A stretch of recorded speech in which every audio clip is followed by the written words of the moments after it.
വലിയ രീതിയിലുള്ള ഒരു ആരോപണം പുറത്തു വന്നതിന് പിന്നാലെ അപ്പോഴൊക്കെ രാഹുലിന്റെ ഒരു വളരെ പ്രധാനപ്പെട്ട പ്രതിരോധം എന്ന് പറയുന്നത് പരാതി എവിടെ എന്നുള്ളതായിരുന്നു. അങ്ങനെയെങ്കിൽ ഇന്നലെ വൈകിട്ടോടുകൂടി ഈ ഇരയാക്കപ്പെട്ടിട്ടുള്ള പെൺകുട്ടി നേരിട്ട് മുഖ്യമന്ത്രിയെ കണ്ട് പരാതി നൽകുന്ന സാഹചര്യം ഉണ്ടായതിന് പിന്നാലെ രാഹുലിന്റെ എല്ലാ പ്രതിരോധവും പൊളിയുകയാണ്. ഇപ്പോൾ ഞാനുള്ളത് പാലക്കാട്ടെ MLA ഓഫീസിലാണ്. പാലക്കാട് രാഹുൽ മാങ്കൂട്ടത്തിന്റെ അദ്ദേഹം MLA ആയി തെരഞ്ഞെടുക്കപ്പെട്ടതിന് ശേഷം വളരെ ആഘോഷപൂർവ്വം ഉദ്ഘാടനം ചെയ്യപ്പെട്ടിട്ടുള്ള ഓഫീസിലാണ് ഞാനുള്ളത്.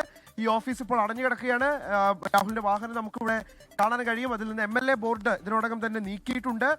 ഇന്നലെയൊക്കെ വലിയ പോലീസ് കാവലിലായിരുന്നു ഈ ഓഫീസ്. കാരണം DYFIയുടെ യുവമോർച്ചയുടെ ഒക്കെ പ്രതിഷേധങ്ങൾ ഇവിടേക്ക് ഉണ്ടായിരുന്നു. അതുകൊണ്ട് തന്നെ കനത്ത പോലീസ് കാവലിലായിരുന്നു ഈ ഓഫീസ് എല്ലാം തന്നെ ഉണ്ടായിരുന്നത്. എന്തായാലും രാഹുൽ മാങ്കൂട്ടത്തിൽ MLA ജില്ല വിട്ടിരിക്കുന്നു എന്നുള്ള കൃത്യമായിട്ടുള്ള വിവരങ്ങളാണ് നമുക്കിപ്പോൾ ലഭ്യമാകുന്നത്. ഇന്നലെ തന്നെ എറണാകുളത്ത് അഭിഭാഷകരുമായി രാഹുൽ മാങ്കൂട്ടം ബന്ധപ്പെട്ടു എന്നുള്ള വിവരമാണ് നമുക്ക് ലഭ്യമാകുന്നത്. പക്ഷേ ഹൈക്കോടതി നേരത്തെ തന്നെ നിർദ്ദേശിച്ചിരുന്നു ഇത്തരം കേസുകളിൽ ഹൈക്കോടതിയിൽ നേരിട്ട് മുൻകൂർ ജാമ്യാപേക്ഷ നൽകരുത് എന്നുള്ളത്, സെക്ഷൻസിലായിരിക്കണം എന്നുള്ളത്. അതുകൊണ്ട് തന്നെ സെക്ഷൻസ് കോടതിയിലായിരിക്കും മുൻകൂർ ജാമ്യാപേക്ഷ നൽകുക എന്നുള്ളതാണ്. പക്ഷേ ഏത് സെക്ഷൻസ് കോടതി എന്നുള്ളതാണ് ഏറ്റവും പ്രധാനപ്പെട്ട കാര്യം. നിലവിൽ എന്തായാലും ഈ പെൺകുട്ടിയുടെ വീട് സ്ഥിതി ചെയ്യുന്ന സ്റ്റേഷൻ പരിധിയിൽ കേസ് രജിസ്റ്റർ ചെയ്തിട്ടുണ്ട്. പ്ലേസ് ഓഫ് ഒക്കറൻസ് എന്ന് പറയുന്നത് നേമം സ്റ്റേഷനിലാണ്.